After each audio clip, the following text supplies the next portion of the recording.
रोज कहानी। कौन सी कहानी? रोज कहानी। ये रोज कहानी किसके द्वारा लिखी गई है? अज्ञा के द्वारा लिखी गई है। अज्ञा जी के द्वारा यह कहानी पहले गैंग्रीन नाम से 1934 में लिखी गई थी। कब लिखी गई? 1934 में। किस नाम से? गैंग्रीन शीर्षक। रोज कहानी का पहले शीर्षक क्या था? गैंग्रीन था। यह जो रोज कहानी है यह आधुनिक हिंदी साहित्य की कालजयी कहानी है। कैसी कहानी है? कालजयी कहानी है। कालजयी मतलब जिसकी सार्थकता सभी समय में रहे। जो कहानी जब लिखी गई, जिस समय में लिखी गई, यह उस समय में जितनी सार्थक थी, जितनी उपयोगी थी, यह कहानी आज भी उतनी ही उपयोगी, उतना ही सार्थक है। इसलिए यह कहानी कालजयी है। यह जो रोज कहानी है यह आधुनिक हिंदी साहित्य की कालजयी कहानियों में से एक है। यानी 1937 में प्रकाशित अज्ञा जी की कहानी संग्रह में संकलित है। विपत्तिका में। किसमें? विपत्तिका क्या है? कहानी संग्रह है। अज्ञा जी की कहानियों का संग्रह है। यह कब प्रकाशित हुई? 1937 ईस्वी। और यह जो गैंग्रीन नाम से पहले लिखा गया था, गैंग्रीन शीर्षक से, इसको बाद में अज्ञा जी ने रोज कर दिया। इस कहानी का शीर्षक बाद में अज्ञा जी ने रोज कर दिया। अब गैंग्रीन क्या है? क्या किसी को मालूम है कि गैंग्रीन क्या होता है? किसी को मालूम है? नहीं मालूम है। गैंग्रीन एक तरह का रोग होता है। गैंग्रीन क्या होता है? एक ऐसा जानलेवा रोग है जो अगर ठीक ना हो, जिसका अगर समय पे इलाज ना हो, तो वह मनुष्य का, व्यक्ति का जान भी ले सकता है। तो इस कहानी में मालती और उसके जो पति हैं महेश्वर, वो एक पहाड़ी इलाका में रहते हैं। उस इलाका में एक ऐसा कटीला पौधा है जिसके कांटे गड़ने से लोगों को गैंग्रीन हो जाता है। गैंग्रीन होने पर जिस भाग में वो कांटा गड़ता है, वो जो भाग होता है शरीर का, वो अंग होता है, वो सड़ने लगता है। उस अंग में रक्त का संचरण सही से नहीं होता है और वहाँ के टिश्यू, वहाँ के सेल जो है मरने लग जाता है। तो उसके इलाज के लिए उसको, उस अंग को अगर गंभीर हो जाए तो उस अंग को काटना ही पड़ता है। तो गैंग्रीन अक्सर लोगों के हाथ में या पैर में होता है, क्योंकि कांटा हाथ या पैर में वहाँ गड़ता है।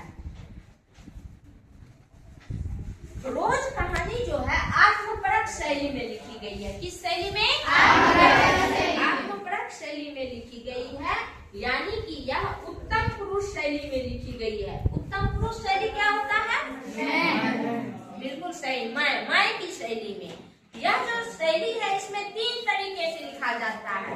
पहला कि कोई कहानी का जो मुख्य पात्र होता है, जो कहानी का नायक या नायिका होते हैं, उसके द्वारा कहानी को आगे बढ़ाया जाता है। दूसरा, लेखक स्वयं कहानी को आगे बढ़ाते हैं कहानी का पात्र बनके।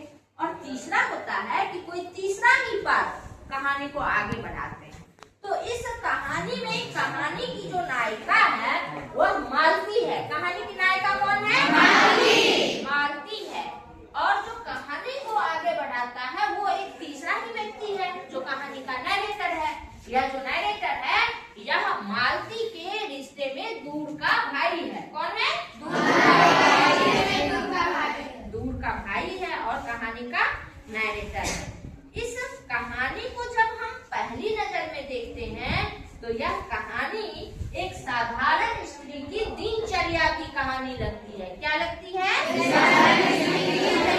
दिनचर्या की कहानी लगती है। और यह दिनचर्या कैसा है? बिल्कुल नीरस दिनचर्या है, जिसका कोई भविष्य नहीं है, कोई परिणाम नहीं, ऐसा दिनचर्या जो जीवन को कोई दिशा नहीं देता है।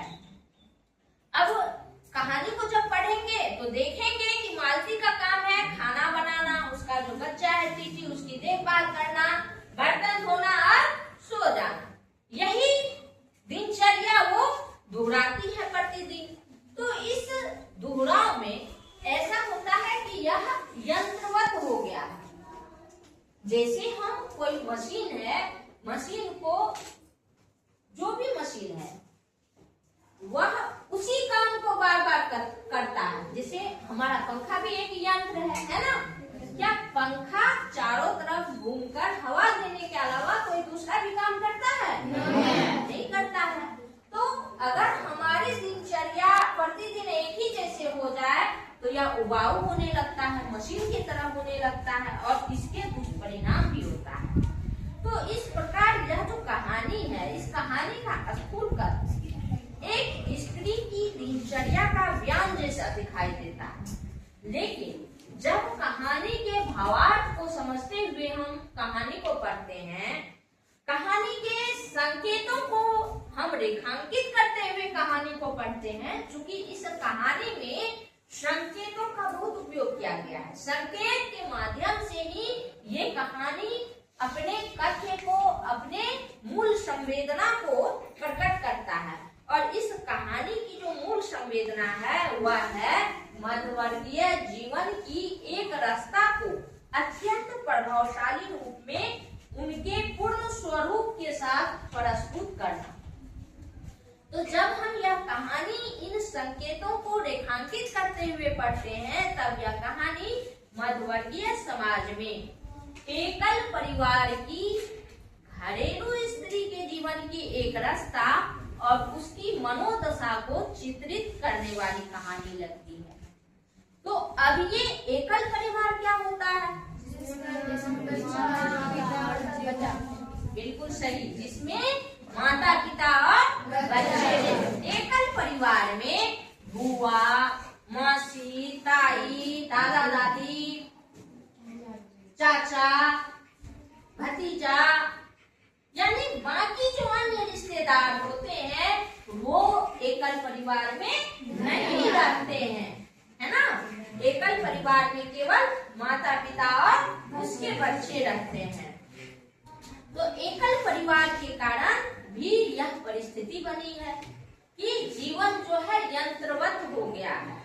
एक रास्ता की ऊब से पीड़ित मध्य वर्ग की एकल परिवार की विवश नारी मालती के यंत्रवत जीवन के विविध चित्रों की सशक्त प्रस्तुति है। अब यंत्रवत जीवन क्या है कि उसमें भावना और संवेदना की जगह नहीं रहती है।